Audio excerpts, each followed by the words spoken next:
Hi guys, how are you? Hope all is well with everybody. All is well on this side. I'm still clean. I'm still sober. Um, Today I just wanna take you through my addiction world a little bit. Go a little deep into it a little bit. Um, while I was in addiction, I was beat, raped, and sodomized several times by by a man that I thought was my significant other. And while you're in addiction, ain't no significant other. It ain't no love. If you got the drug, we're gonna smoke it. If you don't, you gotta go get it. Bring it back so we both can smoke it. And if you don't bring enough back, then I'm gonna whoop your ass and I'm gonna do whatever I want to do to you sexually. That's what I was in. Even if I said, "Oh, I don't feel like it," don't worry, I don't feel like it. I would get beat and get brutally sodomized.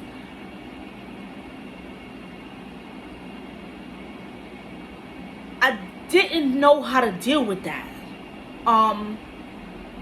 I was lost. I was hurt. I was already going through my own emotional and mental issues with coming to terms that I was a junkie and I had children and I hadn't seen them. So I'm already going through my own stuff. You know what I mean? And that right there just put me even lower than where I was.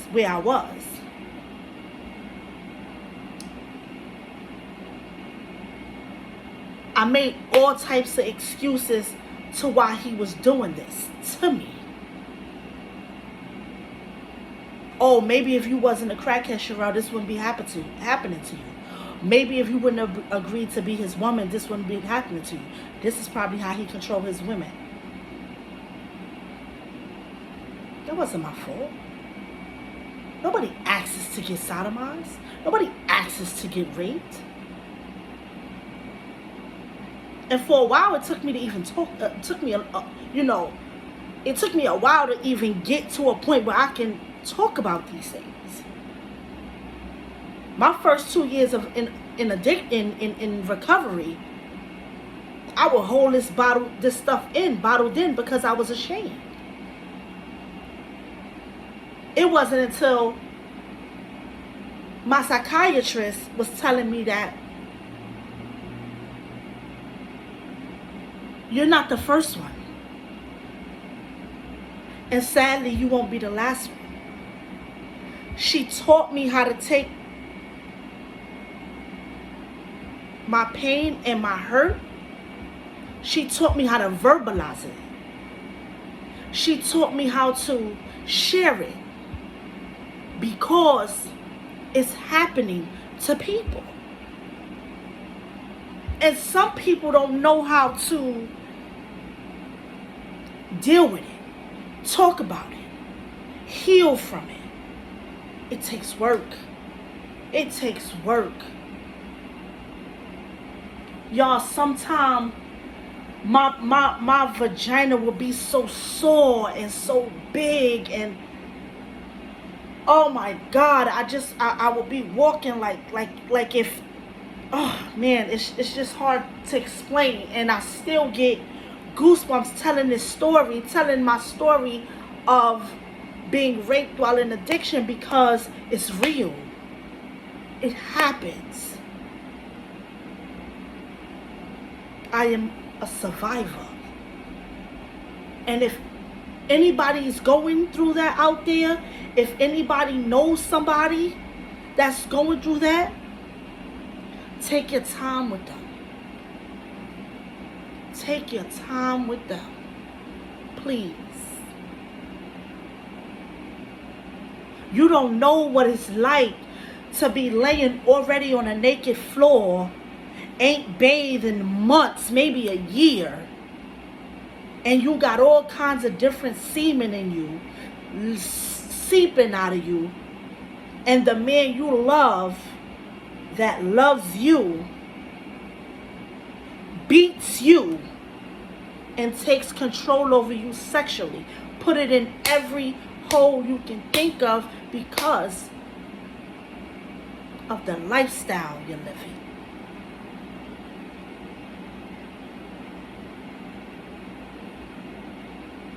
And then have the nerve to say, oh, I love you so much.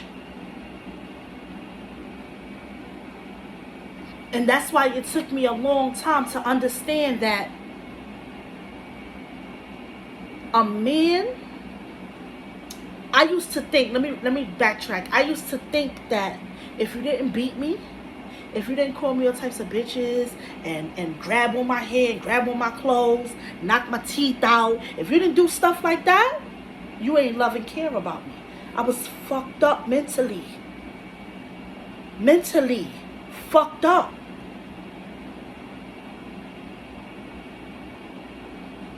Fucked up. It wasn't only the person I was with that raped me, but two people in the street. And we had been smoking and smoking and smoking and smoking and smoking and getting high and sniffing dope and drinking. And I'm like, all right, yo, I'm out of here. Mind you, he's not the only one that's buying the stuff. I'm buying the stuff too because I'm going out there, I'm turning tricks, I'm robbing, I'm doing whatever I gotta do so I can keep my stem full because I gotta feed my addiction. I gotta keep that dog food in my nose because I have an addiction. So I gotta go out there and do what I have to do by any means necessary. Rob, steal, prostitute, whatever you could think of. I was doing it. Fighting the other girls out there to get their stuff from them. I was doing it. So when he closed that door, as I'm trying to go out, I'm like, hey, yo, my man, ain't, what happened? I'm not staying here. I got to go. My shit on E. I got to go continue to smoke. So I'm doing all of that. I'm saying all that to him, and he got this look in his face like, you ain't going nowhere. And I'm at least 105, soaking wet, if that. A size 0 pants was falling off of me. Man, that man picked me up, and when he threw me against that wall, my head bounced off that wall.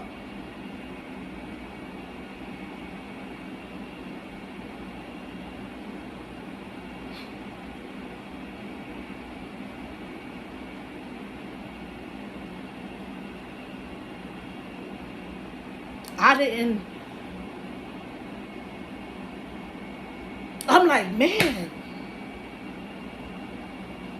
this ain't it, man. This ain't my life. And he's big, so he's on me, you know, and he's telling me things like, oh, you smoked up my shit and you think you're gonna leave.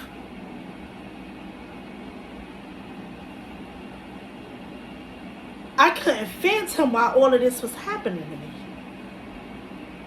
And I knew him. For years he was out there. And he never did this to me before. He never did it to me before.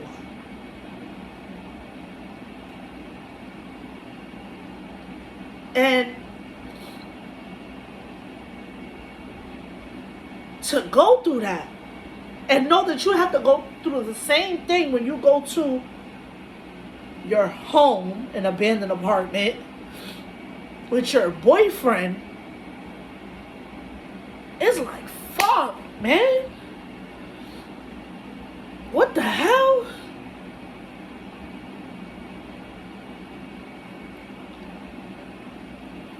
I ain't understand. But I didn't think that shit could happen to me outside of what I was going through at home, because I was very aggressive in them streets. Very aggressive. I get me some Georgie, some St. Ives, I mix it together, and I tore the streets up. I'll fight a man, I'll fight a woman. It ain't matter. This scar came from a whole man. But I held my own. And I felt helpless. I felt like I couldn't.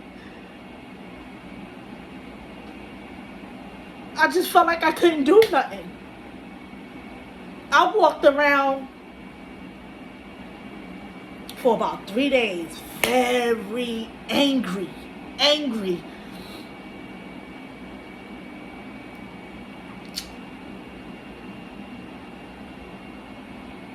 And in pain, physically, mentally, spiritually, emotionally.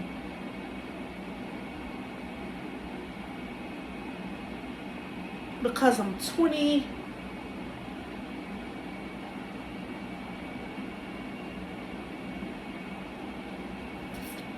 I'm about probably 26, probably.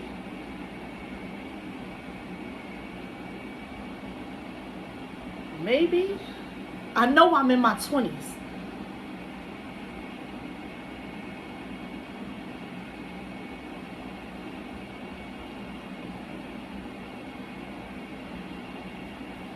But I felt like a kid, like a baby. I just wanted somebody to tell me, you don't gotta live like this. You gonna be okay. I needed somebody to hug me and tell me that what they was doing to me wasn't right.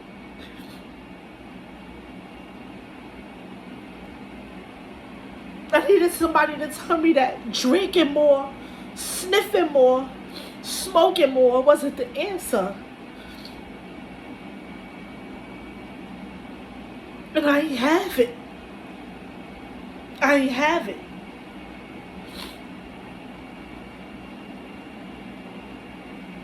So when I got clean, that was the first thing I talked about in my sessions. How do you deal with being traumatized?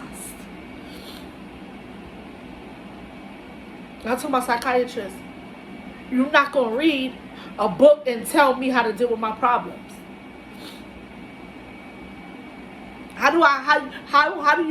What's that book going to tell you to tell me about being raped, beat, and sodomized? She closed the door. She closed the book, not the door. She closed the book. And she let me go off, and I'm going off, and I'm going off. She said, Sherelle, addiction is powerful. Addiction will have you doing things and accepting things that you won't accept while you're clean and sober. Addiction is deadly. She said, but you made it, baby. You made it, baby. And she gave me a hug. And it was a sincere hug. And I think that hug was what I was missing when that was happening to me.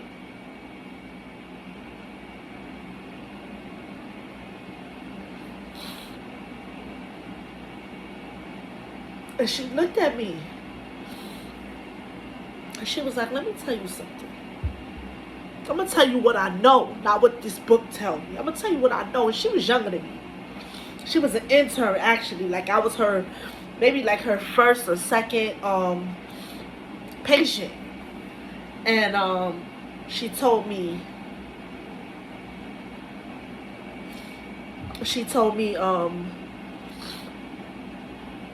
hurt people hurt people. When you were getting beat, when you were getting raped, when you were getting sodomized, whoever did that to you learned that, saw that, think that that's okay.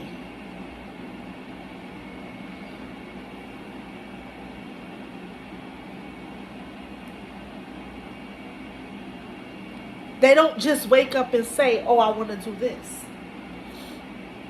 She said, and in your case, she said that's what happens in most rape cases. But in your case, that man felt like you owed him.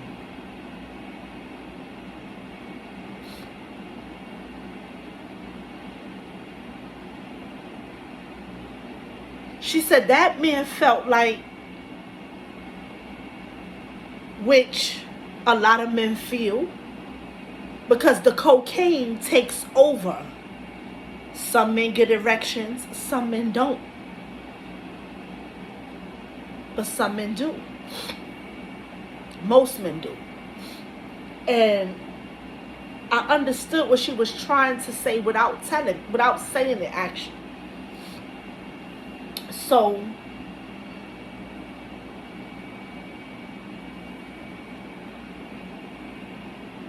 I had to pray to God and ask God to give me the strength to understand that I wasn't wrong. I don't have to accept that. I didn't have to accept it. I had to ask God to give me the strength to understand what my psychiatrist was telling me.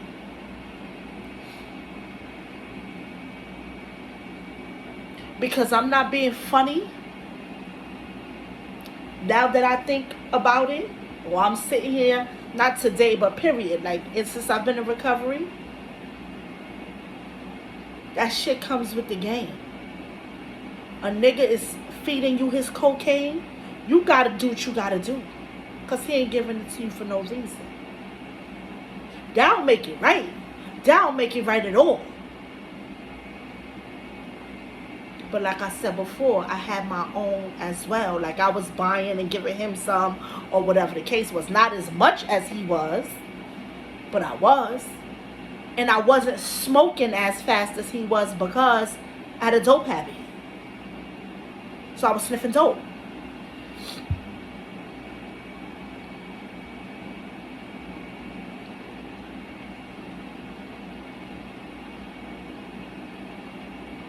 I'm saying all of this to say that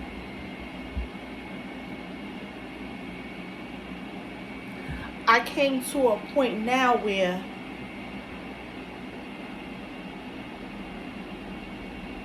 I understand, I accept, I forgave, and I moved on. I forgave for me. I forgave because I can no longer hold on to anything that happened to me bad while I was in addiction. Because that same person that raped me was sick and suffering.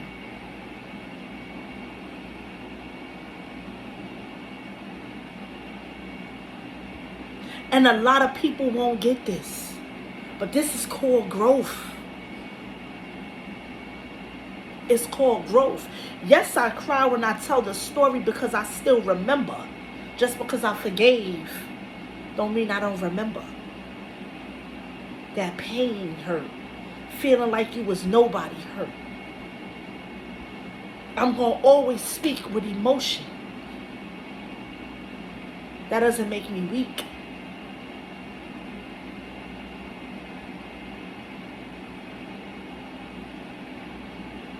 For a long time, I wouldn't look in the mirror. At all.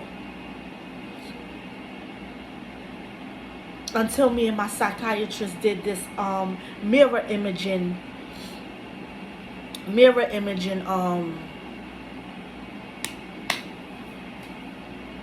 exercise. When I used to brush my teeth at the program, I brushed my teeth, down. I wash my face down. That first year was rough. Rough.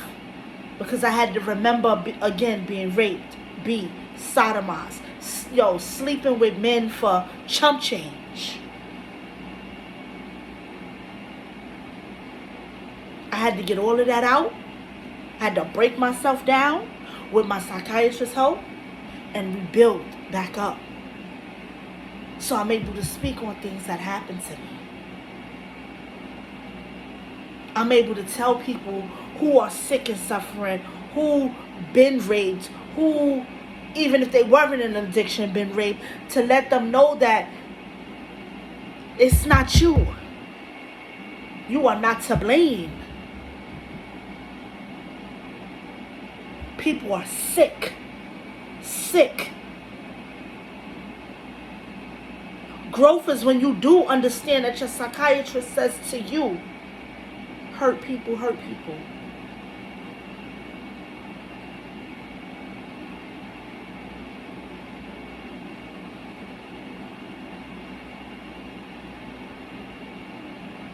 Today was rough for me. To look in this camera and actually verbalize for the first time in a long time the hurt and the pain I went through during that time.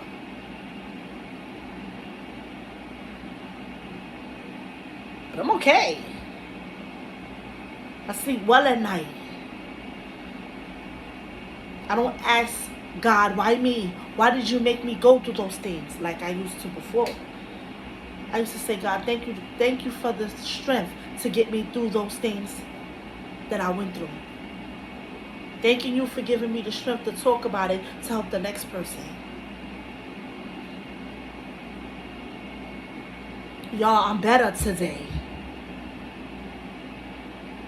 I am better today. Thank y'all for listening. I love y'all. And as always, keep God first and everything else will fall into place.